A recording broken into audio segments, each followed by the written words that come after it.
Hello guys, my name is Harshit continuing with our reverse engineering topic.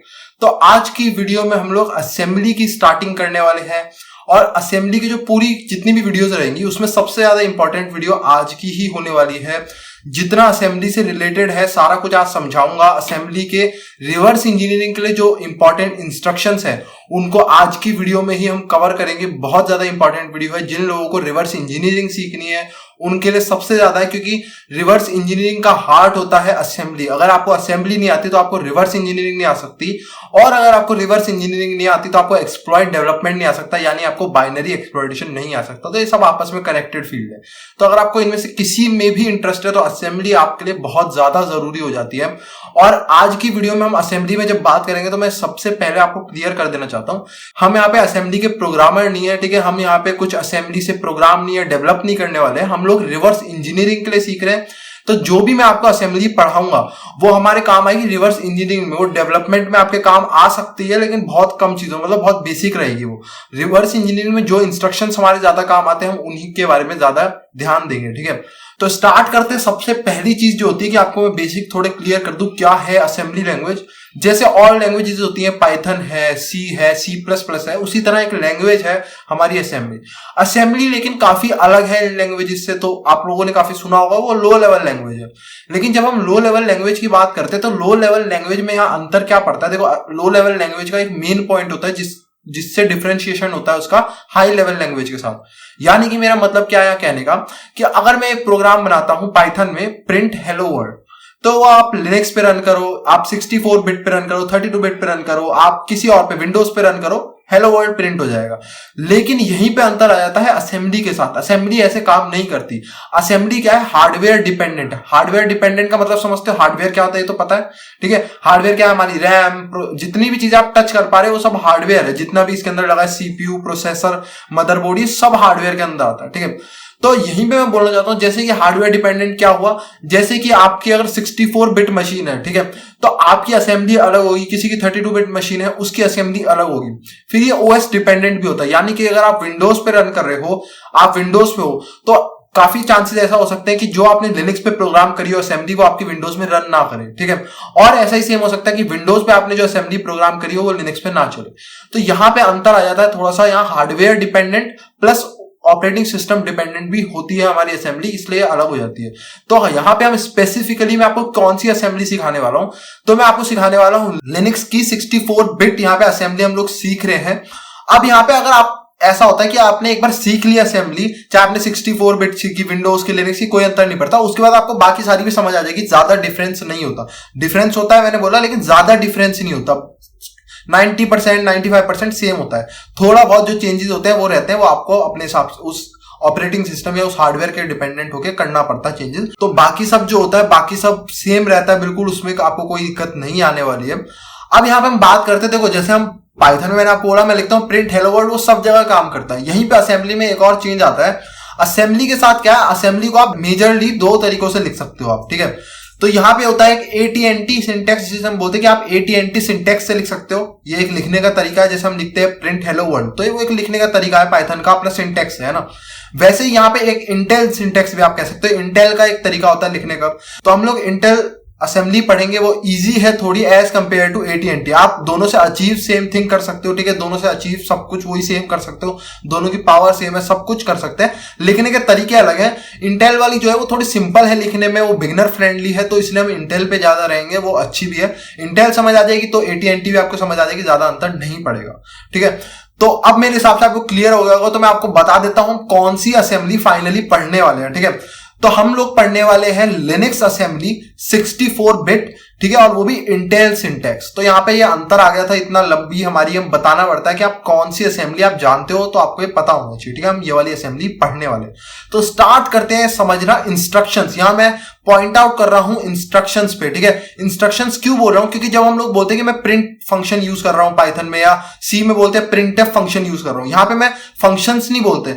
Assembly में हम बोलते हैं इंस्ट्रक्शंस। इंस्ट्रक्शंस का मतलब क्या होता है, हम इंस्ट्रक्ट करते हैं। तो हम यहाँ पे इंस्ट्रक्ट करते हैं प्रोसेसर को या सीपीयू को, हम बोलते हैं कि इस इंस्ट्रक्शन को रन करो, यानी कि हम बोलते हैं कि इस चीज को यहां पे मूव करो या इस चीज को प्लस करो। यहां डायरेक्टली हम इंटरैक्ट करते हैं अपने प्रोसेसर के साथ, अपने सीपीयू के साथ। आप डायरेक्टली इंटरैक्ट कर रहे हो, उसे इंस्ट्रक्ट कर रहे हो, एक एक चीज चीज छोटी छोटी बता रहे हो कि इस चीज को यहाँ मूव कर, इसको प्लस कर, इसको माइनस कर, तो आपको हर चीज यहाँ पे बतानी पड़ती है, इसलिए हम इसको बोलते हैं इंस्ट्रक्शंस। तो असेंबली के हम इंस्ट्रक्शंस देखने वाले हैं, फंक्शंस नहीं बोलते हैं यहाँ पे हम। तो आई होप सो ये भी क्लियर हो गया होगा। तो चलते हैं आप सीधा स्क्रीन के ऊपर, समझते हैं असेंबली के मेन इंस्ट्रक्शंस जो बहुत ज्यादा आपको फ्रीक्वेंटली दिखने वाले जब आप रिवर्स इंजीनियरिंग करोगे। तो चलते हैं विदाउट वेस्टिंग एनी टाइम। तो यहाँ पे हम लोग सबसे पहले बात करने वाले हैं यहाँ पे मूव इंस्ट्रक्शन के बारे में, ठीक है। तो इसकी स्पेलिंग देख लो, क्या है, MOV, ठीक है। तो ये तो आपको नाम से ही पता लग रहा हो कि मूव इंस्ट्रक्शन करता क्या है। मूव इंस्ट्रक्शन एक चीज को दूसरी जगह पे मूव करने के काम आता है, ठीक है। यहाँ पे मैंने दिए हुए हैं रजिस्टर्स, आपको दिख रहे होंगे यहाँ पे मेरे राइट हैंड साइड पे रजिस्टर्स आपको दिख रहे हैं, लेफ्ट यहाँ पे राइट हैंड साइड पे। तो ये रजिस्टर्स मैंने आपको पहले ही बताया था, रजिस्टर्स क्या है, ये स्टोरेज होती है, ठीक है। ये आपको मैंने पहले बताया था, छोटी छोटी स्टोरेज होती है। तो ये वही स्टोरेज है, RAX, RBX, RCX और RDX। स्टोरेज के नाम होते हैं जैसे C drive, D drive, E drive. वैसे ही यहाँ पे इन स्टोरेज के नाम क्या है, RAX, RBX, RCX, RDX। ये रजिस्टर्स हैं, और भी रजिस्टर्स होते हैं। अभी हम लोग फोकस करेंगे इन 4 पे, ठीक है। और ये उनकी वैल्यूज है। तो सब पे अभी इनिशियल वैल्यू सबकी 0 है, ठीक है। अभी सब पे 0 है। तो यहाँ पे स्टार्ट करते सबसे पहले मूव इंस्ट्रक्शन लिखते कैसे, हम ये बात करते सबसे पहले। तो मूव इंस्ट्रक्शन को जब हम लिखते हैं तो हमारे को 2 चीजें चाहिए होती है, यानी कि किस चीज को मूव करना है और कहां पे मूव करना है ना। 2 चीजें हमारे को चाहिए होती है। तो यहां पे जब हम बात करते हैं तो सबसे पहली चीज जो चीज हमारे को मूव करनी है, यानी कि एक जगह से दूसरी जगह को जिस चीज को ले जाना है उसको हम इस तरफ लिखते हैं कॉमा के बाद, ठीक है। और जहां पे हमें ले जाना है, डेस्टिनेशन कहां है, कहां पे आपको मूव करके रखना है, वो यहाँ पे पहले लिखते हैं। तो यहाँ पे आपको याद रखना है इस चीज को कि यहाँ पे जिस चीज को मूव करना है वो बाद में आती है और जहां पे मूव करना है वो पहले आती है। ये आपको याद करना पड़ेगा, ठीक है। और ये याद हो जाएगा, बार बार करोगे तो आपको याद हो जाएगा। और असेंबली में सब चीजें ऐसी चलती हैं। असेंबली में मेन चीज इधर आती है, यानी कि जिस चीज को करना है वो इधर आती है और जहां पे करना है वो इधर आती है, ठीक है।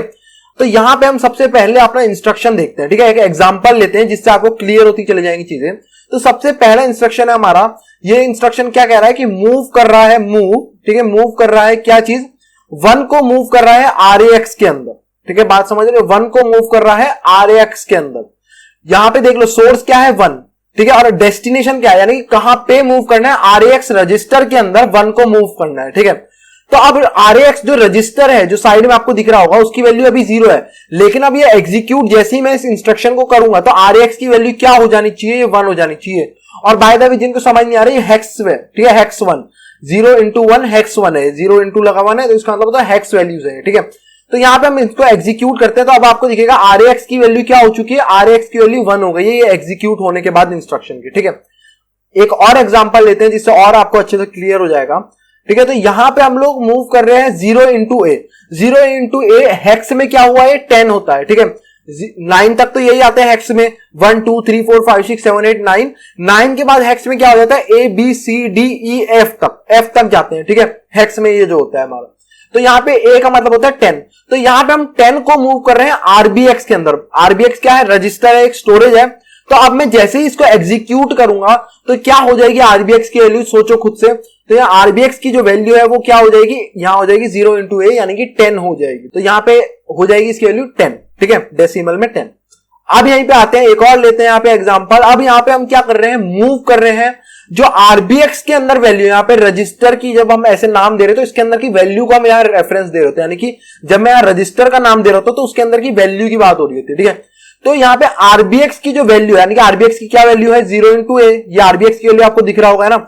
अब हम इसको मूव करना चाह रहे हैं RCX के अंदर, RCX रजिस्टर के अंदर। तो अभी RCX की वैल्यू क्या है, 0 into 0।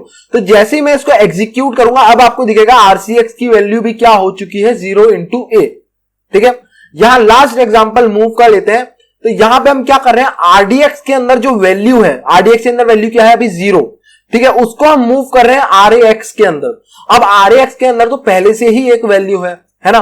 पहले तो 0 थी तो बात समझ आ गया था कि 0 की जगह पे ये आ गया। अब यहाँ पे पहले से ही RAX के अंदर एक वैल्यू था, अब क्या होगा, तो ऐसे में क्या होता है कि जो भी वैल्यू होती है उसको भूल जाओ, उसकी जगह पे ओवरराइट कर देंगे, यानी कि हम यहाँ पे 0 इसको ओवरराइट कर देगा, यानी कि 1 की जगह पे 0 हो जाएगा। तो जो चीज हमने मूव करी वो होके रहेगी, चाहे उसके अंदर कुछ भी वैल्यू, वो वैल्यू हट जाएगी और जो वैल्यू हम मूव कर रहे हैं वो यहाँ पे आ जाएगी। तो अब RDX की वैल्यू जो 0 है वो RAX के अंदर आ जाएगी और 1 जो है हट जाएगा। तो यहाँ पे इसको हम एग्जीक्यूट करते हैं इंस्ट्रक्शन को। तो यहाँ पे जैसे ही करूंगा तो आपको दिखेगा यहाँ RAX की वैल्यू 1 थी, अब यहाँ पे 0 हो गई, ठीक है, आई होप सो आपको मूव इंस्ट्रक्शन क्लियर हो गया होगा, बहुत इजी था। ठीक है, असेंबली इतनी ज्यादा हार्ड बोली जाती है, ठीक है, कि लो लेवल है, समझ ही नहीं आएगी, बहुत ज्यादा इजी है, उससे कहीं ज्यादा इजी है। ठीक है, तो यहाँ पे हम नेक्स्ट इंस्ट्रक्शन समझते हैं, ये है ऐड।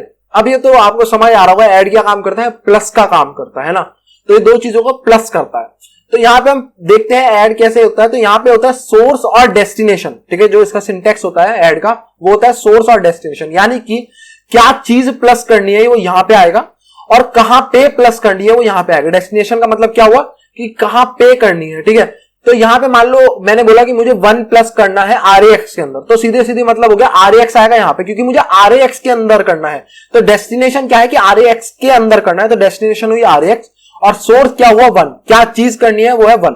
तो एग्जांपल्स के थ्रू समझते हैं, आपको अच्छे से समझ आ जाएगा। ठीक है, तो यहां पे मैं ऐड कर रहा हूं, ठीक है, ऐड कर रहा हूं क्या चीज, 2 को मैं ऐड कर रहा हूं, 0 into 2 हेक्स में 2 हुआ। ठीक है, इसको मैं यहाँ पे ऐड कर रहा हूं RAX के अंदर। ठीक है, यहाँ पे RAX के अंदर मैं इसको ऐड कर रहा हूं। ठीक है, तो RAX की वैल्यू क्या है 0, 0 प्लस 2 क्या होगा, ये तो बहुत इजी से मैथ है, 2 हो जाएगा। तो अब RAX की वैल्यू जैसे ही मैं इस इंस्ट्रक्शन को एग्जीक्यूट करूंगा, RAX की वैल्यू क्या हो जाएगी, यहाँ पे 2 हो गई, आप लोगों को दिख जाएगी, है ना। अब यहीं पे नेक्स्ट एग्जांपल समझते हैं। ठीक है, नेक्स्ट एग्जांपल में क्या चीज है, ऐड कर रहे हैं हम 0 into 21। तो 0 into 21 हेक्स, 21 का मतलब क्या हुआ, डेसिमल में 33 होता है इसका मतलब, यानी कि हम 33 को मूव करना चाह रहे हैं, कहां पे, हम लोग इसको मूव करना चाह रहे हैं RBX के अंदर। ठीक है, RBX रजिस्टर के अंदर हम इसको मूव करना चाह रहे हैं। तो अब RBX की वैल्यू आप देखोगे तो क्या हो जाएगी, 0 into 21 हेक्स में, और डेसिमल में जो हम नॉर्मल काउंटिंग करते हैं उसमें हो जाएगी 33। तो यहाँ पे हम जैसे इसको एग्जीक्यूट करेंगे आपको दिख जाएगा ये RBX के अंदर आ गया। नेक्स्ट यहां पे हम करते हैं, तो यहां पे हम क्या कर रहे हैं, रजिस्टर को रजिस्टर में ऐड कर रहे हैं, यानी कि RBX के अंदर जो वैल्यू है, क्या वैल्यू है 0 into 21, उसको हम RCX के अंदर जो वैल्यू है उसमें प्लस कर रहे हैं। तो RCX के अंदर क्या वैल्यू है 0, तो यहां पे सेम चीज आ जाएगी, यानी कि आप 33 को प्लस कर रहे हो 0 में, तो 33 ही रहेगा। ठीक है, तो मैं इसको एग्जीक्यूट करके दिखाता हूं इंस्ट्रक्शन को, तो आपको दिख जाएगा यहाँ पे 0 into 21 सेम बात हुई, है ना। यहां पे हम नेक्स्ट इंस्ट्रक्शन देखते हैं, अब क्या है, यहां पे है कि ऐड कर रहे हैं हम RDX की जो वैल्यू है, यानी कि 0 को हम ऐड कर रहे हैं RAX के अंदर, यानी कि हम 0 प्लस कर रहे हैं 2 के अंदर। ठीक है, तो अब RAX के अंदर हम प्लस कर रहे हैं 0 को, तो क्या हो जाएगी, RAX की वैल्यू 2 ही रहेगी। ठीक है, बात समझ आई। तो यहां पे मैं एंटर मारता हूं तो आपको दिखेगा RAX की वैल्यू 2 ही रहेगी। ठीक है, यहां पे हम चलते हैं अब अगले पे, सब का मतलब आप समझते हो सब्ट्रैक्ट, इजी है, माइनस करेंगे। ठीक है, तो यहां पे मैंने पहले से ही यहां पे 10, 20, 30 और 40 इन रजिस्टर्स के अंदर वैल्यू डाल रखी है, 0 जान की नहीं डाली, क्योंकि फिर माइनस में चीजें चली जाती। ठीक है, और फिर वो ज्यादा कॉम्प्लेक्स हो जाती है, क्योंकि अगर आपको यहाँ पे समझना होता है कि कैसे हम बोरो करते हैं और वो सब, तो आपको काफी चीजें और समझनी पड़ती है कि बाइनरी में कैसे सब्ट्रैक्शन काम करता है, बाइनरी का समझ आना चाहिए आपको। उसके बाद एक कॉन्सेप्ट होता है टूज कॉम्प्लीमेंट, वो आपको समझ आना चाहिए। तो वो अभी हम उस चीज को साइड में रखते हैं, यहाँ पे अभी हम इजीली, पहला ट्यूटोरियल तो इसको इजी ही रखेंगे। ठीक है, सब्ट्रैक्ट का, तो यहाँ सब्ट्रैक्ट में कैसे काम करता है, सिंटेक्स क्या होता है सब्ट्रैक्ट का, जिस चीज को माइनस करना है वो इस तरफ आएगी। ठीक है, और किस चीज में से करना है, ठीक है, किस चीज में से आपको सब्ट्रैक्ट करना है वो इस तरफ आएगा। ये तो हर चीज में कॉमन है, आपको दिख गया होगा असेंबली में। ठीक है, तो यहाँ पे एग्जांपल के थ्रू देखते हैं और अच्छे से समझ आएगा।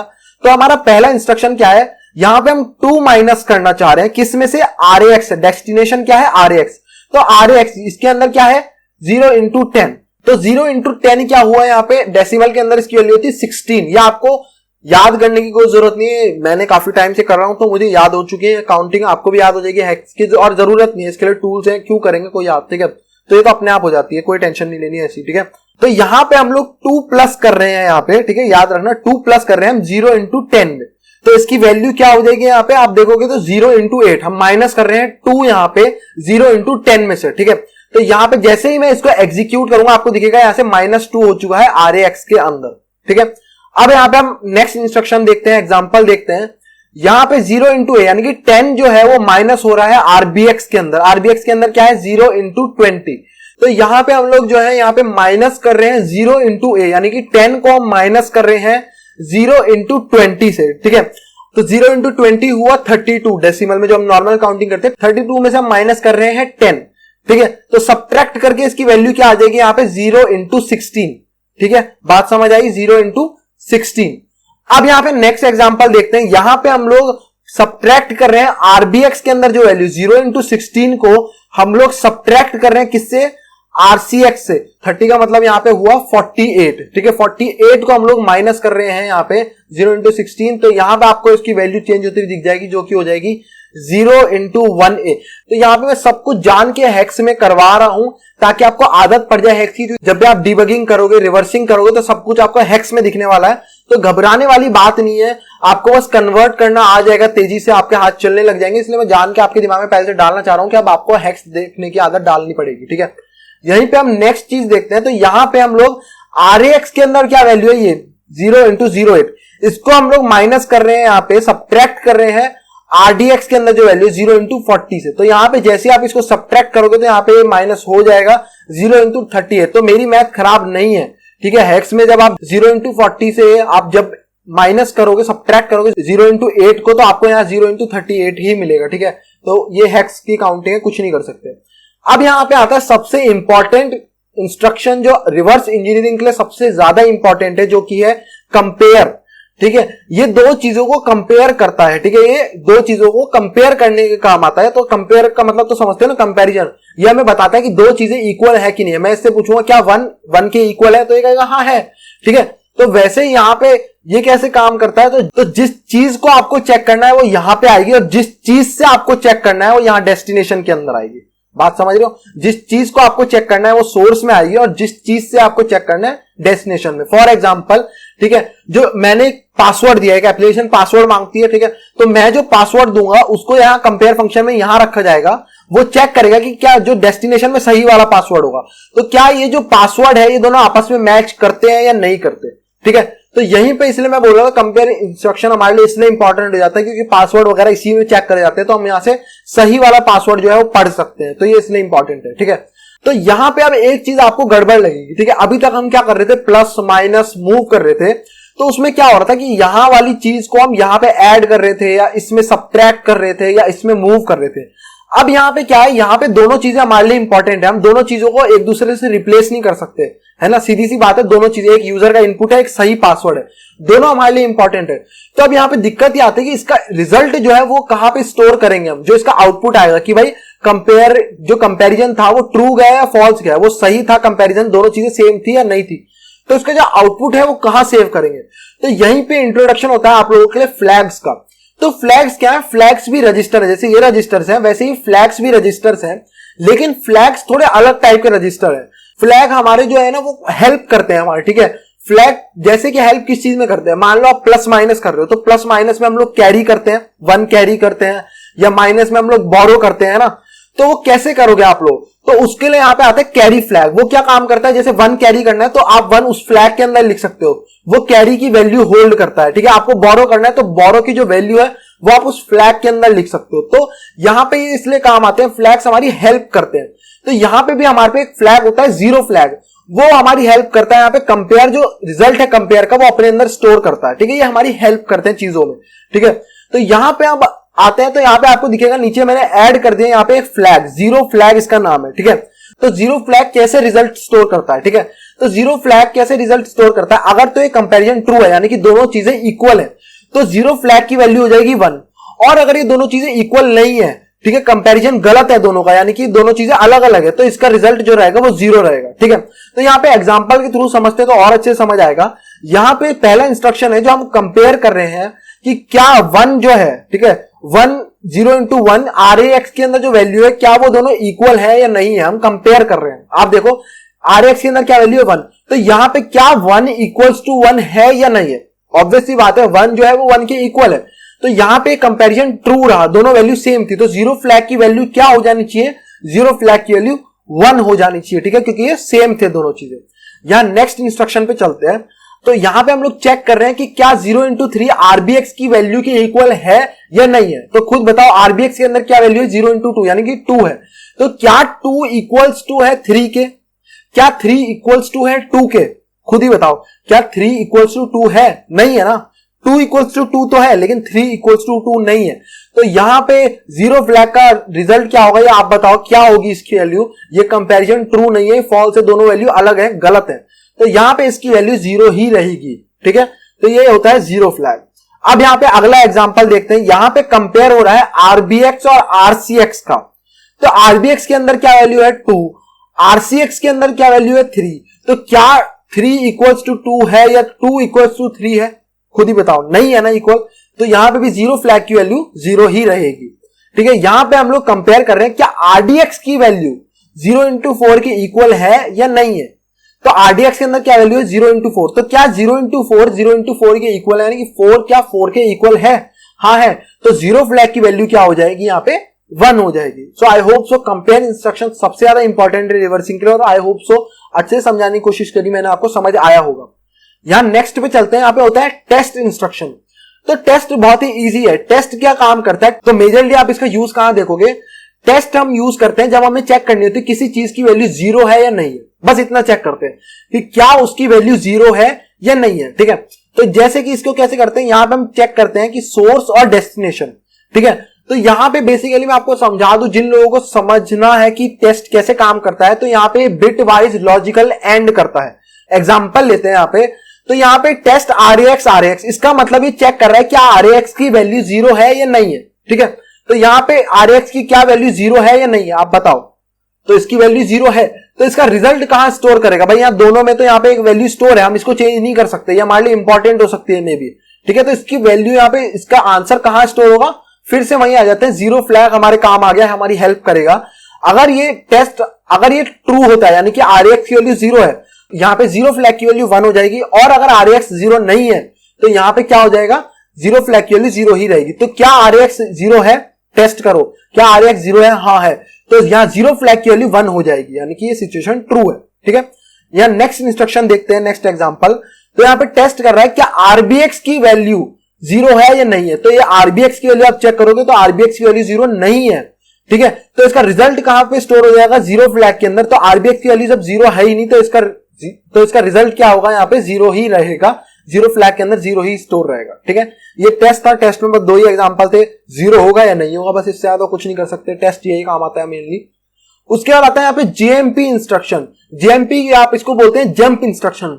तो आप ये समझ गए होंगे, जंप करने का काम आता है, यानी कि मेरे को एक जगह से दूसरी जगह कोड में जंप करना है। ठीक है, मैं चाहता हूं कि भाई जो बीच का कोड है वो एग्जीक्यूट ना हो, मैं इस जगह से दूसरी जगह पे जंप कर जाऊं, तो ये जंप इंस्ट्रक्शन हमारे काम आता है। ठीक है, जंप इंस्ट्रक्शन का सबसे पहले सिंटेक्स क्या होता है, जंप में बस आपको डेस्टिनेशन देनी पड़ती है, कहां पे जंप करना है, किस लोकेशन पे आपको जंप करना है। ठीक है, तो यहां पे एक एग्जांपल देखते हैं, तो यहां पे जंप में मैंने एक एड्रेस लिखा है, हर चीज का मेमोरी के अंदर एक एड्रेस होता है ना, तो आप तभी तो हमें पता चल पाएगा कि वो चीज मेमोरी के अंदर कहां है, वरना कोई एड्रेस ही नहीं होगा, मेमोरी में कोई चीज कहीं पड़ी है, हम उसे बुलाएंगे कैसे, है ना।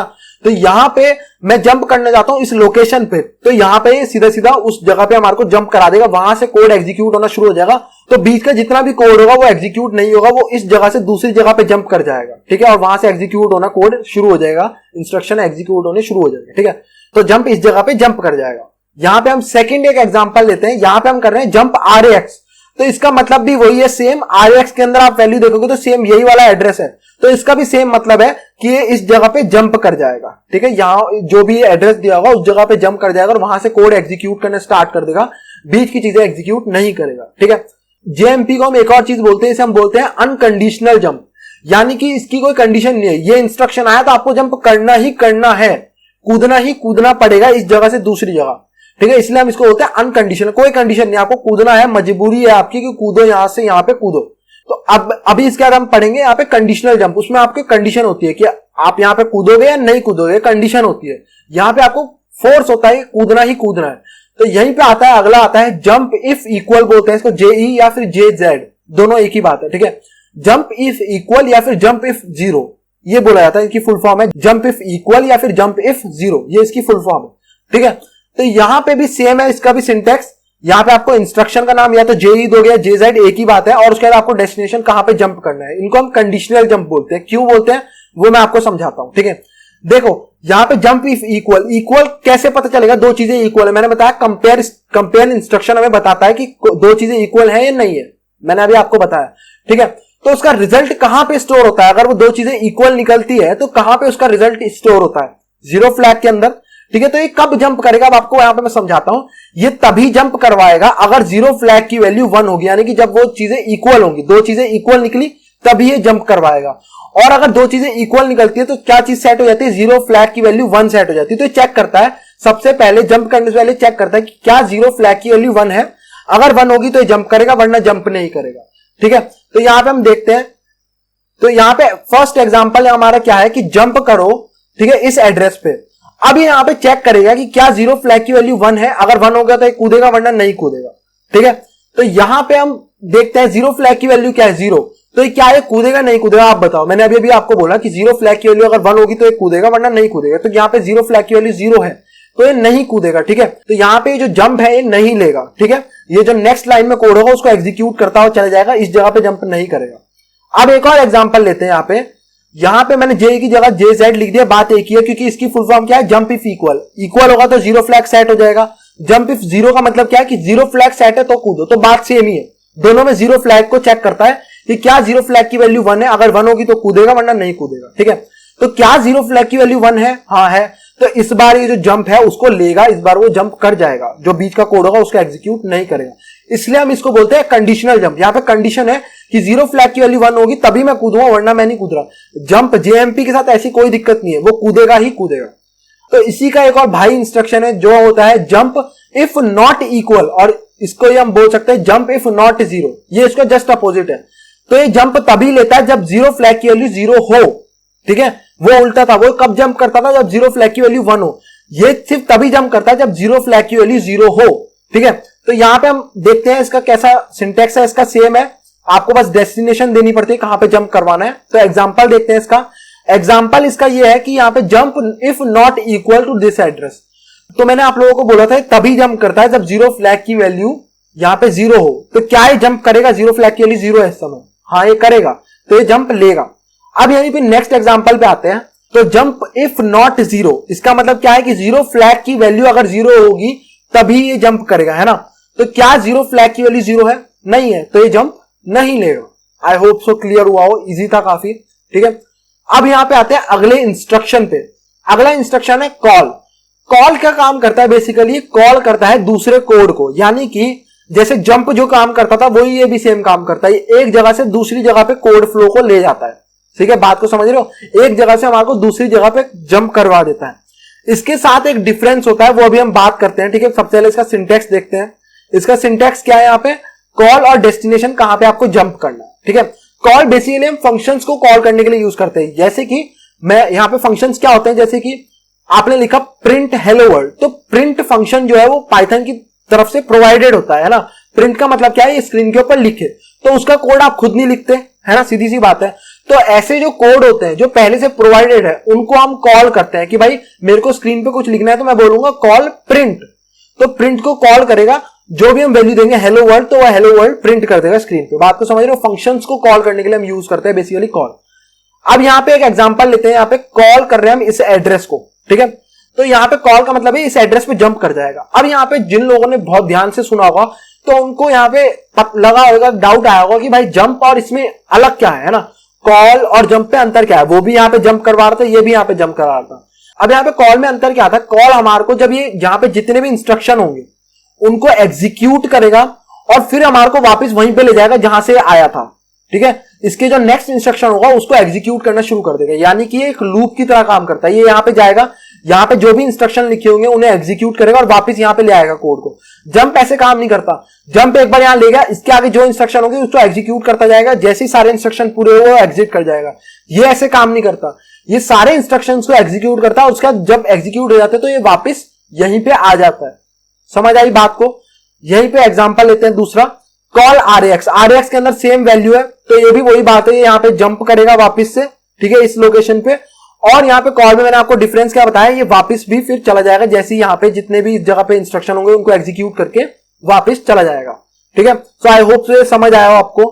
अब यहाँ पे आते हैं रेट।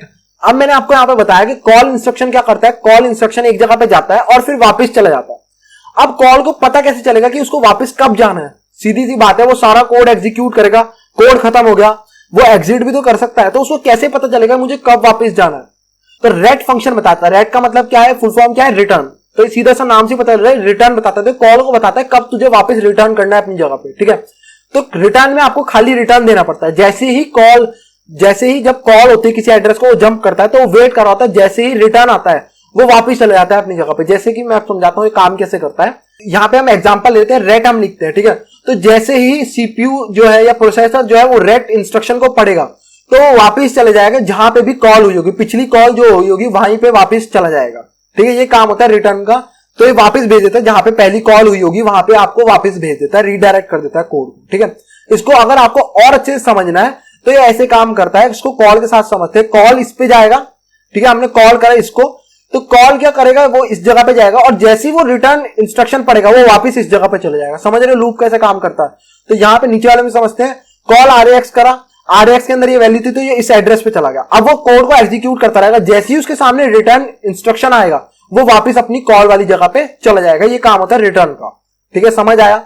अब यहां पे आते हैं लास्ट, जिन लोगों को बहुत सिर दर्द लग रहा होगा उनके लिए लास्ट चीजें समझा देता हूं। सिस्कॉल सबसे इंपॉर्टेंट इंस्ट्रक्शन है हमारे लिए। ठीक है, क्योंकि सिस्कॉल ही मैंने बताया कर्नल को सब कुछ बताता है। आपको रीड करना है असेंबली में, आपको राइट करना है, आपको फाइल ओपन करनी है, क्लोज करनी है, जो कुछ भी करना है, प्रोग्राम को एग्जिट करना है, कुछ भी करना है तो वो सब सिस्कॉल कर सकती है। ठीक है, तो सिस्कॉल कैसे करते हैं? सिस्कॉल इंस्ट्रक्शन सिर्फ सिस्कॉल ही बोलना पड़ता है, हमारे को बोलना पड़ता है सिस्कॉल। लेकिन यहाँ पे एक चीज है, आपने दिमाग लगाया होगा, सिस्कॉल मैंने बोला बहुत तरह की होती है, राइट होती है, रीड होती है, ओपन होती है, क्लोज होती है, एग्जिट होती है। तो कर्नल को कैसे पता चलेगा ये कौन सी सिस्कॉल है? कौन सी सिस्कॉल आपने बोली है कि करो, रीड करना है, राइट करना है, ओपन करना है, क्लोज करना है, उस सिस्टम को पता कैसे चलेगा? तो उसको पता चलता है RAX की वैल्यूज की मदद से। ठीक है, RAX के अंदर जो वैल्यू होगी, जो नंबर होगा, वो वाली सिस्कॉल को कॉल कर देते। तो मैंने आपको सिस्टम कॉल्स में बताया था कि हर सिस्टम कॉल का एक नंबर भी होता है, 1 2 3 4 करके मैंने आपको बताया था। तो यहां पे हमारे को RAX के अंदर देना पड़ता है कि कौन सी सिस्टम कॉल मैंने कॉल करनी है। ठीक है, तो यहाँ पे एक एग्जांपल लेते हैं। तो यहाँ पे एग्जांपल क्या है, मैंने यहाँ पे बोला सिस्कॉल करो। अब सिस्कॉल जैसे ही मैं एग्जीक्यूट करूंगा वो RAX की वैल्यू पड़ेगा और वो देखेगा कौन सी सिस्कॉल करनी है। तो यहाँ पे मैंने दिया है 0 into 3C। 0 into 3C का मतलब क्या है? 60 नंबर की सिस्कॉल करो। 60 नंबर की सिस्कॉल क्या है, अगर आपको याद होगा मैंने पिछली बार भी कराई थी। 60 नंबर की सिस्कॉल है एग्जिट। एग्जिट करने को कह रहा हूं, मैं कह रहा हूं प्रोग्राम को एग्जिट करो। अब एग्जिट जो है वो एक आर्ग्यूमेंट भी लेता है। ठीक है, एग्जिट जो है वो एक आर्ग्यूमेंट लेता है। वो आर्ग्यूमेंट कहां पे आप पास कर सकते हो? तो वो आर्ग्यूमेंट आप कैसे बता सकते हो सिस्टम को कि क्या आर्ग्यूमेंट है? तो वो आर्ग्यूमेंट आप ऐसे देते हो, RDI, RSI, RDX। ठीक है, तो आपको आर्ग्यूमेंट देने तो फर्स्ट आर्ग्यूमेंट जो सबसे पहला आर्ग्यूमेंट देते हो RDI, अगर कोई सेकंड आर्ग्यूमेंट भी देना है तो RSI, अगर आपको कोई थर्ड आर्ग्यूमेंट भी देना है तो RDX। तो आपको इसी लाइन में देना पड़ता है। उसके अलावा भी होते हैं R10, R9, R8। तो इसके बाद ये होते हैं RDX के बाद आपको अगला कोई फोर्थ, तो इसके बाद भी अगर आपको RDX के बाद भी कुछ पास करना है आर्ग्यूमेंट तो हो जाएगा R8 रजिस्टर के अंदर। उसके बाद अगला भी कोई है तो R9, R10। तो आप समझ रहे हो हायरार्की ऐसे ही काम करती है। तो ये पक्का है कि आपको ऐसे ही आर्ग्यूमेंट पास करने, पहला आर्ग्यूमेंट RDI के अंदर जाएगा। अगर आप रिमाइंड करोगे तो मैंने आपको बताया था एग्जिट एक ही आर्ग्यूमेंट लेता है जो कि होता है स्टेटस कोड, यानी कि वो एग्जिट करने का एक कोड रिटर्न करता है, वो कोड आपको बताना पड़ता है। तो वो कोड आप कुछ भी दे सकते हो। मैंने दिया है 0 into B, मैंने 11 ही दिया था पिछली बार भी, तो यहाँ पे मैंने हेक्स में 11 ही दिया है। तो यहां पे बेसिकली मैं कर क्या रहा हूं, तो यहां पे मैं कर रहा हूं एग्जिट सिस्कॉल कर रहा हूं। मैं एग्जिट सिस्कॉल यानी मैं 60 नंबर की सिस्कॉल कर रहा हूं जो कि है एग्जिट, और मैं उसको आर्ग्यूमेंट पास कर रहा हूं 11 जो कि मैंने RDI के अंदर दिया। अगर यहां कोई और आर्ग्यूमेंट भी होता सेकंड तो RSI के अंदर देता, थर्ड होता RDX, फिर R8, फिर R9, फिर R10। यहां पे एक है तो एक ही जाएगा RDI के अंदर। तो ये सिस्कॉल मैंने करी है। तो आई होप सो इतना कुछ मैंने आपको समझाया और समझ आया हो। इसके बाद हम कंटिन्यू करेंगे, हेलो वर्ल्ड प्रोग्राम लिखेंगे असेंबली से, और आपके सारे जितने डाउट्स थे इस वीडियो में वो क्लियर हो जाएंगे। सो बहुत मेहनत लगी मुझे इस वीडियो को बनाने में, और अगर आपको वीडियो पसंद आई हो so please like the video, subscribe the channel. Thank you and good bye.